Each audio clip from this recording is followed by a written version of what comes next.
Makanya ada penyakit kulit yang diobati dengan salep tertentu atau krim tertentu, walaupun penyakitnya sama secara teori, namun hasilnya bisa berbeda, teman-teman. Kita lanjutkan cerita kita yang kemarin mengenai gatal ya, gatal pada kulit. Hari ini pembahasannya adalah dermatitis atopi. Sehari-hari kita kenalnya itu namanya eksim. Nah, jadi eksim ini atau dermatitis atopi ini banyak sekali ya teman-teman, tipenya. Bisa menyerang dewasa, bisa juga menyerang anak-anak.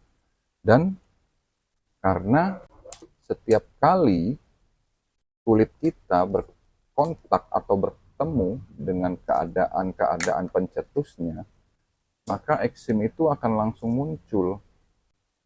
Yang paling sering itu pada bayi, dia akan timbul pada pipi bayi berupa bercak-bercak merah. Biasanya berasal dari sisa susu yang menempel pada pipi bayi itu. Ya. Juga pada orang dewasa bisa juga berupa bintik-bintik di jari, di ujung-ujung jari, bisa juga berupa di kulit yang kasar, pada lingkaran mata, ya, itu juga termasuk eksim dermatitis atopi. Ada juga semacam lagi eksim misalnya pada orang dewasa, itu dia berlokasi di punggung kaki atau di lutut atau di siku, itu neurodermatitis namanya ya. Itu juga sulit sekali untuk sembuh, teman-teman. Sebenarnya kalau saya biasanya menganjurkan pasien untuk berhenti memberikan rangsangan pada daerah yang merah tersebut. Misalnya kalau kamu mengalami eksim di punggung kaki atau di siku misalnya, itu kamu harus menghindari garukan. Selama kamu menggaruknya, maka penebalan itu atau gatal eksim itu akan selalu ada, nggak bisa hilang. Dan dapat kita berikan obat-obatan.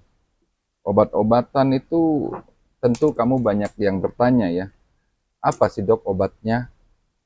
Jadi gini ya teman-teman, obat-obatan pada keluhan sakit kulit, baik itu gatal atau berkerak atau infeksi, itu sebenarnya diberikan sesuai dengan kondisi kulit pada saat itu.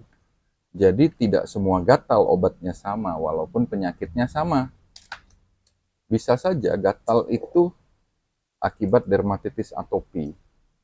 Ada dermatitis atopi yang baru terjadi, ada juga dermatitis atopi yang sudah terinfeksi, ada juga dermatitisnya itu atau gatalnya atau eksimnya itu yang sudah mau sembuh.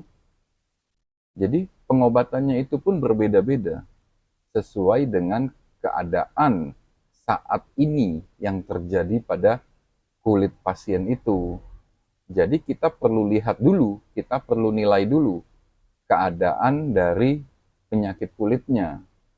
Barulah kita bisa memutuskan, oh sakit kulit yang ini membutuhkan obat yang seperti ini. Penyakit yang keadaan yang seperti ini membutuhkan krim misalnya. Atau keadaan yang seperti ini membutuhkan losio atau bedak kocok misalnya.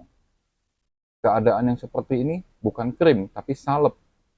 Salep dan krim itu berbeda ya teman-teman.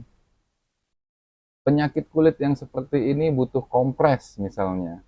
Keadaannya itu berbeda-beda. Sehingga pengobatannya juga berbeda-beda.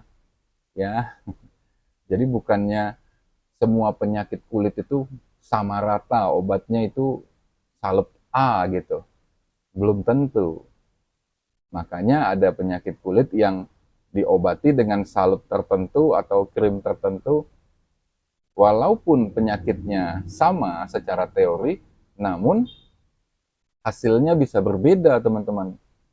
Nah, di sanalah pentingnya kamu berkonsultasi kepada dokter kulit kamu atau ahli kesehatan kamu. Begitu.